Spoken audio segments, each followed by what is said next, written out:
Hey guys, I'm your friend Chetan Bhola and you are watching Bhola Moto. In this video, we will be discussing about the electric motors which are used in the electric vehicles. So there are so many factors on which this depends. So we will be discussing about those factors also and how these motors works. We will be discussing about that also. So please keep watching this video till the end. This will be a fully packed video on which you are going to learn a lot of good stuff. So please keep watching this video till the end, and please, if you are new to the channel, please subscribe it right now.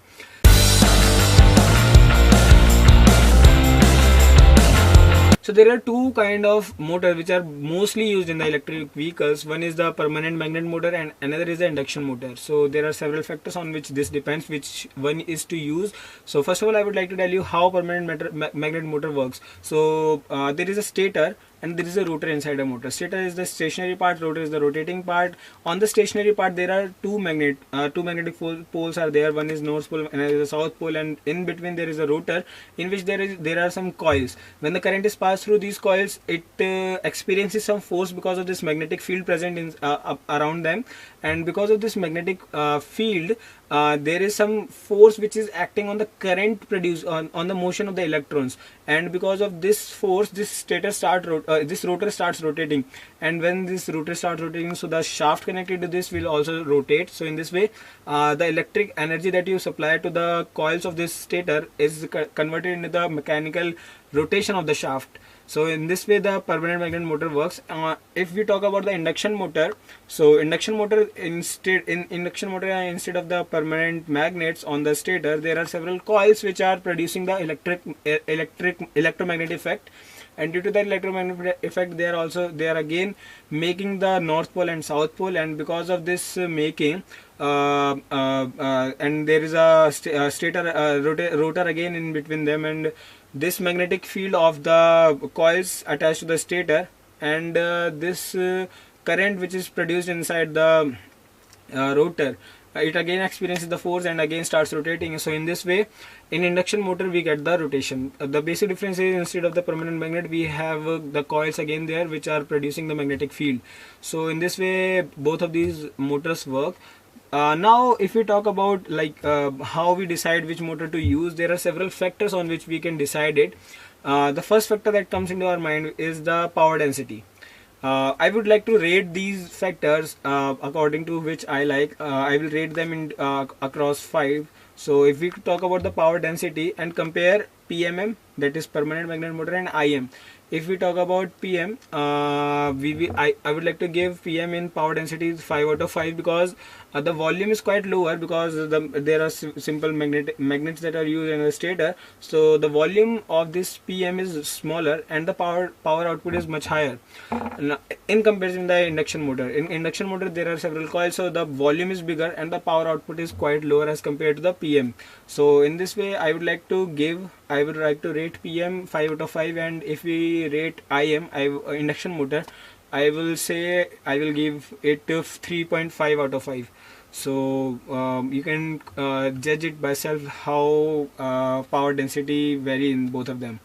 Now if you talk about the efficiency, I would like to rate the efficiency of the permanent magnet motor will be 5 out of 5, let's say, and in comparison with the induction motor I would like to rate it about 3.5 out of 5.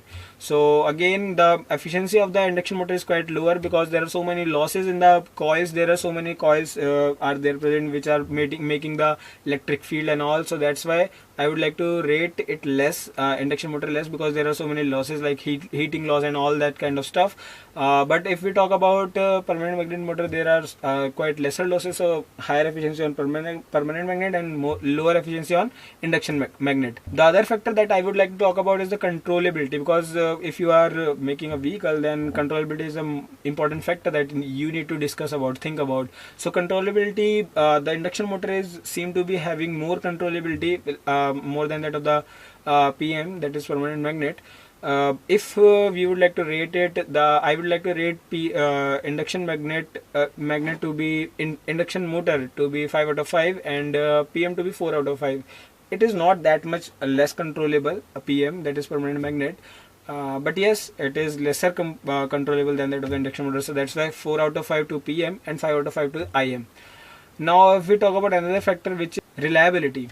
So reliability is the factor I mean induction motor is more reliable because in permanent magnet there are chances of demagnetization of the permanent magnets. So in that way, I would say the permanent magnet is lesser reliable than that of the induction motor, because induction motor there are nothing like magnet which may demagnetize and these kind of stuff. So that's why induction motor is more reliable than that of permanent magnet motor. So I would like to rate 5 out of 5 to the induction motor and 4 out of 5 to the permanent magnet motor, because demagnetization takes place after a long time.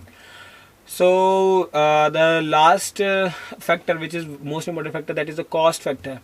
The cost factor of this this induction motor is more than that of the permanent magnet motor, because induction motor there are so many of the coils, so many of the material to be used, the volume is higher. So that's why the cost might be more to the induction motor, that is 5. I will like to rate is 5 out of 5, and on other hand to permanent magnet motor I would like again to rate it 4 out of 5. That would be justice to that also. So now you know these are the factors on which these two motors are depending, and on these factors only the company decide which one to use in their vehicle. There are so many of the electric vehicle company which uses permanent magnet motor, and there are some of the EV companies which are using induction motor also. So the most famous example of the permanent magnet motor car is the Nissan Leaf. They are using PMM, and on the other hand, if we talk about induction motor, there is again a very famous example, that is Tesla Model S and X. So both of them are using induction motor. So they think there are different way they think, like if they want to make the car cheaper, they have to think like that. If they they want to make the car more efficient, then they have to think like that. So in that way they decide which one to use. But I think you got to learn a lot of things about both of them. If you still have any doubts and any queries, you can please feel free to ask me in the comment section below. I hope you will do this, share this video to your friends also. And if you are new to the channel or didn't subscribe my channel, please subscribe it right now so that you can get more and more videos about my channel. So thanks a lot guys for watching. Keep watching, keep sharing, and keep supporting guys. Thanks a lot.